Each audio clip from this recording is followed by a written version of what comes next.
Narito na ang tutorial para sa batang ako o Army Dreamers na nagtitrending ngayon sa social media. Take note, kailangan natin ng dalawang picture. So picture nyo sa pagkabata at ito ng pagtanda ninyo. So as you can see, nakapag-generate na tayo mula sa ChatGPT. Ngayon, bubuksan naman natin ang group app. So animate your photo lang. So kailangan yung i-animate yung photo na na-generate natin mula sa ChatGPT. At ilalagay ko sa baba ang prompt. As you can see, nag-generate na siya ng video. So ngayon, i-edit na natin using CapCut. So, ito, isasama natin ang dalawang video na na-generate natin mula sa group. So, ito na yung result. So, pwede nating i-split yan para magmukhang nagkasagutan.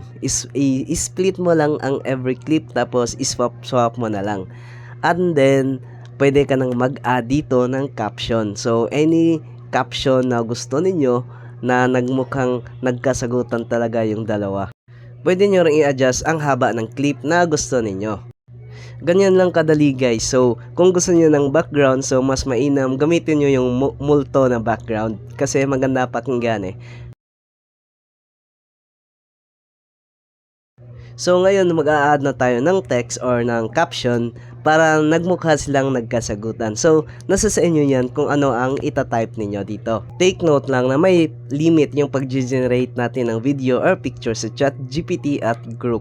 So, sa na-experience ko, 3 to 4 lamang yung ma-generate nila. At pwede ka namang gumamit kinabukasan. At kung gusto niyo naman na mawala ang watermark ng CapCut, i-delete niyo lang yung last clip na mayroong name ng CapCut para mawala yung watermark.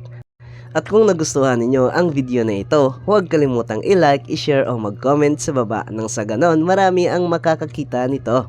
O diba ang dali lang? Kaya gumawa ka na ng sarili mong version para sa batang ako. See you next time!